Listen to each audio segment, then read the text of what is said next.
Our relations with China have become as bad as our relations have ever been with a great power.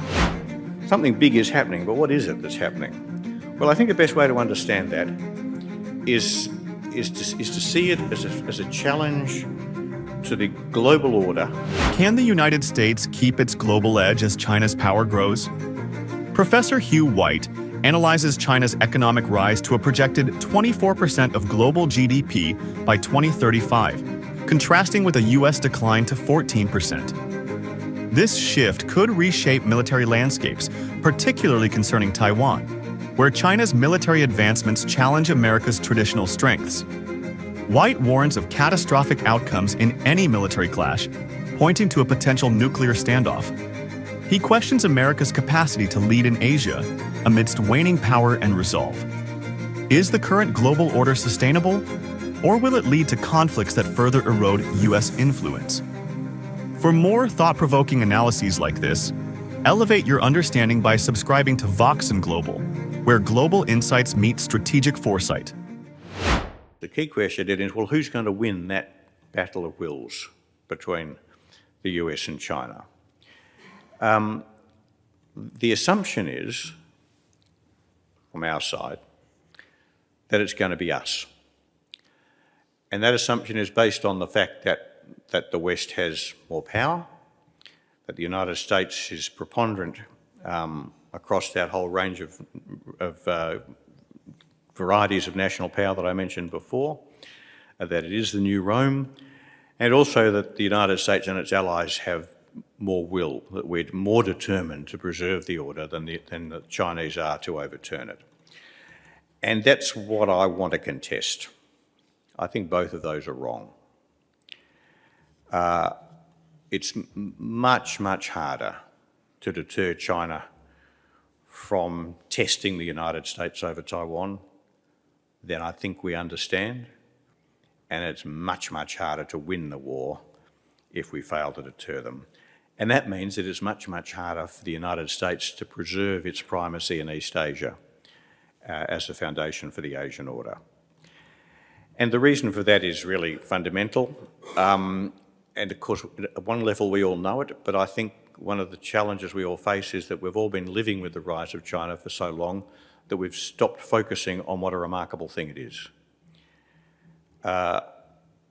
The Australian government a few months ago published, several times it's published its own estimates of the raw economics. And the most recent of them was published just a couple of months ago in a rather obscure publication by DFAT, which didn't get any publicity. But it included Treasury estimates, our Treasury's estimates, of the relative size of the Chinese and the American economies in purchasing power parity terms, which is the more relevant measure for strategic purposes, between the US and China today and in 2035. Today, China's economy, according to these estimates, is 19% of global GDP and America's is 16%. 19 to 16.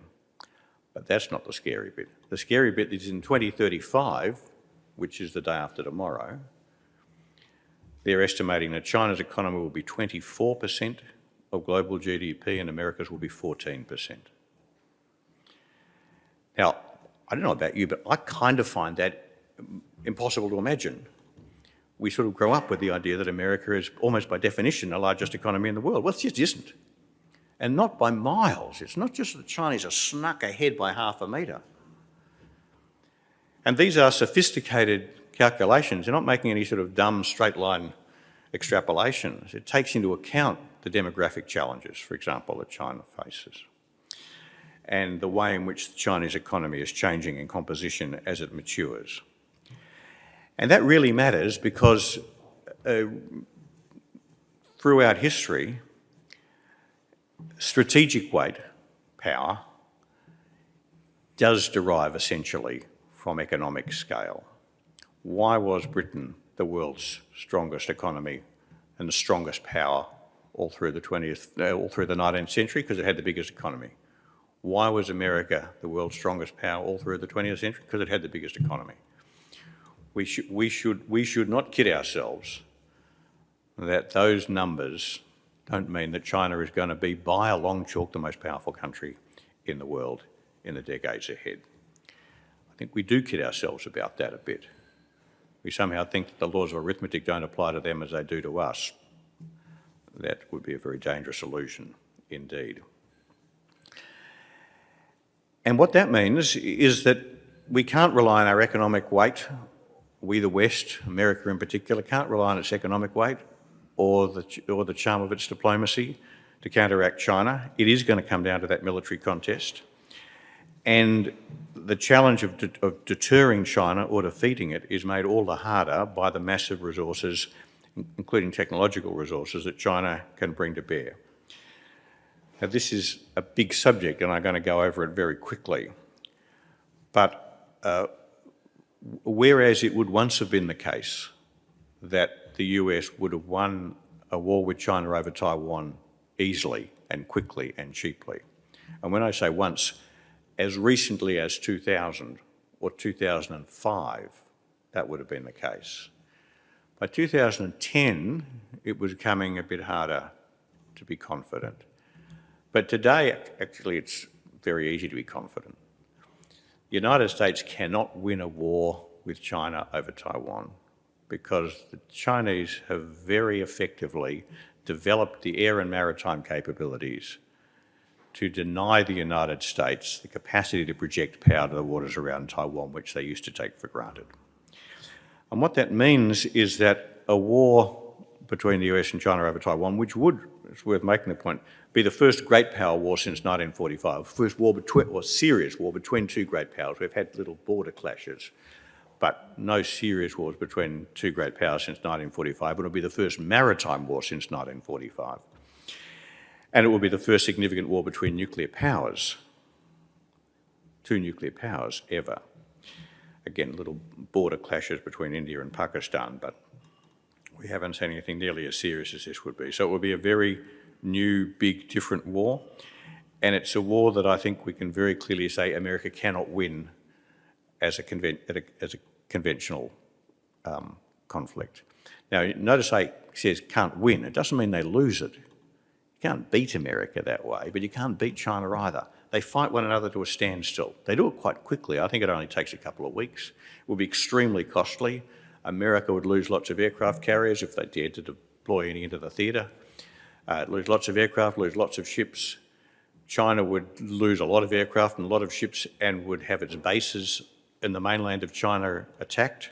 So both sides would find themselves after a couple of weeks bloody but unbowed and very angry, and both would ask themselves, how can we break this stalemate? And although there's quite a complex argument underpinning this, I think it's pretty clear that the two sides both conclude that nuclear weapons provides the only option. And both sides, I think, would be seriously tempted to go nuclear. One of the things that's happened in the era of uncontested US primacy is that we've forgotten about nuclear weapons. With the end of the Cold War, the nuclear confrontation eased, the Cold War nuclear confrontation. But the nuclear weapons didn't go away. Their numbers reduced, but the arsenals are still easily big enough to cause an unimaginable catastrophe. And I think there's a very real chance, and I think it's pretty clear to decision makers on both sides, there's a very real chance that because neither side can win a conventional conflict, both sides would feel impelled to go nuclear relatively quickly. And that all has very big implications. The most important implication is that that means it's very hard to deter China from having a go, because that is for risking a military attack on Taiwan, because it's hard to persuade the Chinese that America would start a war that it can't win, and would start a war that might go nuclear. And by going nuclear, I mean including nuclear attacks on US cities, over an issue like Taiwan. And one of the key reasons for that is the deep asymmetry of resolve on the two sides. This is one of the reasons why the present confrontation in East Asia and I might say in a different way, the present confrontation in Eastern Europe, is different from the Cold War. What made the Cold War so stable in retrospect is that the two sides had, and recognised that the other side, recognised on both sides, that the two sides had very equal resolve. The Soviet Union was absolutely determined not to give an inch to the Americans, and the Americans were absolutely determined not to give an inch to the Soviet Union. And they both knew that any attempt by either of them to disturb the status quo between them, and by the status quo I mean in purely physical terms, for example, in the Iron Curtain border between East and West running down the middle of Europe, any attempt to violate that, even the smallest, half a dozen tanks moving one side or the other, would immediately bring them to the brink of nuclear war. Both sides knew that, so neither side did it. But that's because the scale of the stakes during the Cold War was so great, because it was absolutely unambiguous that there was a zero-sum outcome between them. Between two powers, there's no resolution that says you're going to end up with a multipolar order. With two powers in that bipolar order, either there was going to be a unipolar order headed by the Soviet Union or a unipolar order headed by the United States. And that made the resolve very, very powerful. I think what we're seeing at the moment is a situation in which the Chinese are finding it very hard to believe that the US will really go to war over Taiwan. Now, it's just worth unpacking that, partly because it's not a war that America can win anymore, whereas, as I say, 20 years ago they could have. Partly, it's because the stakes for the US are not as high as they were during the Cold War, and I just want to unpack why that's the case. During the Cold War, the United States feared, particularly the early stages of the Cold War, the United States feared that if the Soviet Union was allowed, for example, to dominate Western Europe, which it could quite easily have done if the Americans hadn't been there, that it would end up dominating the whole of Eurasia, because there was very little power elsewhere in Eurasia. India was very weak.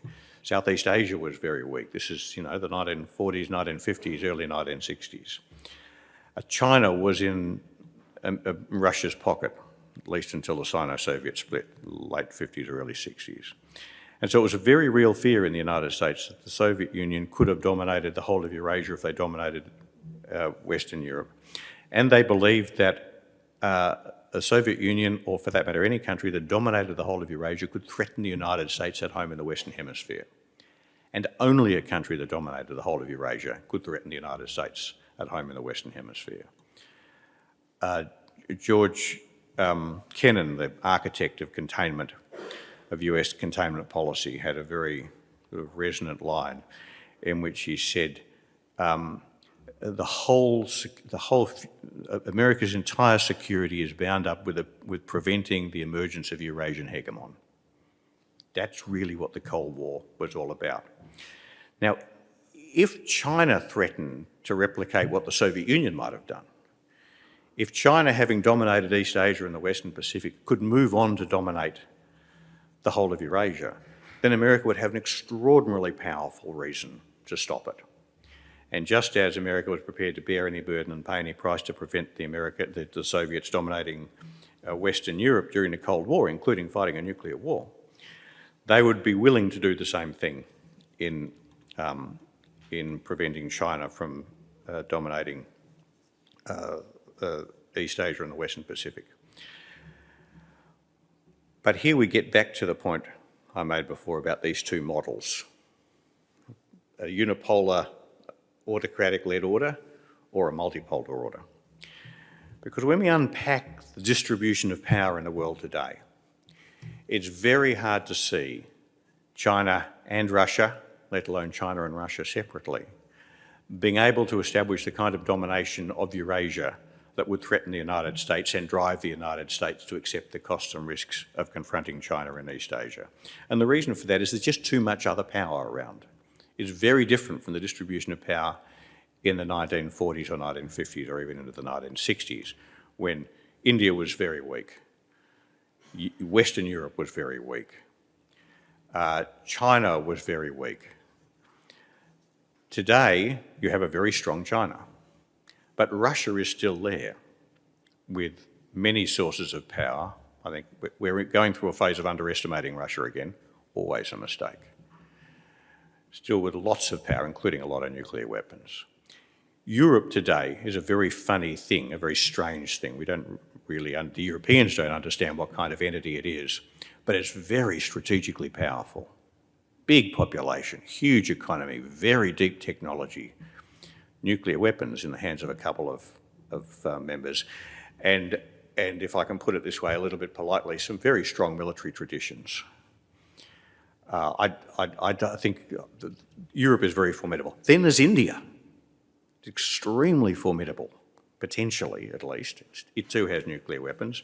It has a capacity to disappoint, but it's got 1.3 billion people and an economy which is not growing as fast as China was at its heyday, but growing fast enough to become to be the third and soon to be the second biggest economy in the world. This is a very different world from the one in which Russia, the Soviet Union, threatened to dominate Eurasia. And so when I look at that, and then when I calculate what are the chances of Russia and China actually cooperating once they've got past the point of challenging US primacy in their own region. I mean, Russia wants to re-emerge as a great power with a sphere of influence in what the Russians call its near abroad. That's what Ukraine's all about. China wants to re-emerge as a great power with a sphere of influence in East Asia and the Western Pacific. That's what's happening in Asia all about. The fact that they both want to do that in contesting US primacy in their respective regions gives them a very strong common purpose today. But once that's done, then all the evidence of history and the laws of strategic geography tell you that these two countries are destined to be rivals. In particular, they're destined to be rivals because China is much more powerful than Russia on economic and demographic grounds, but Russia is determined not to be dominated by China. And so I think that by far and away the most likely outcome is that if or as China wins the contest with America in the Western Pacific, when China wins the contest with America in the Western Pacific, if it attempts to dominate Eurasia, it will find itself running up against Russia. It will find itself running up against India, which is itself determined to be a great power in its own right in South Asia and the Indian Ocean. It will find itself confronting a very powerful Europe. And there'll still be the United States there. So all of that leads me to conclude that by far and away the more likely of the two outcomes that I mentioned at the beginning is that multipolar model. And in that multipolar model, China doesn't threaten America at home in the Western Hemisphere. America remains, as it's always been since 1824, extraordinarily powerful in its own very big backyard and very invulnerable there. And that means the United States doesn't actually have much motive to stop China dominating East Asia and the Western Pacific. The motive it does have is kind of nostalgia, sentimentality. And I can see why, being a global leader is a kind of neat thing. And there are lots of people, at least people in Washington, who want to hang on to it. But once you get outside Washington, once you get out there into the real America, so to speak, well, we know. Because when Donald Trump amazed everyone by winning office as president on a platform which just repudiated the whole business of global leadership, what he told us was that the American people don't buy this stuff anymore. The guys in the think tanks on Massachusetts Avenue, they buy it, because that's what their living is based on.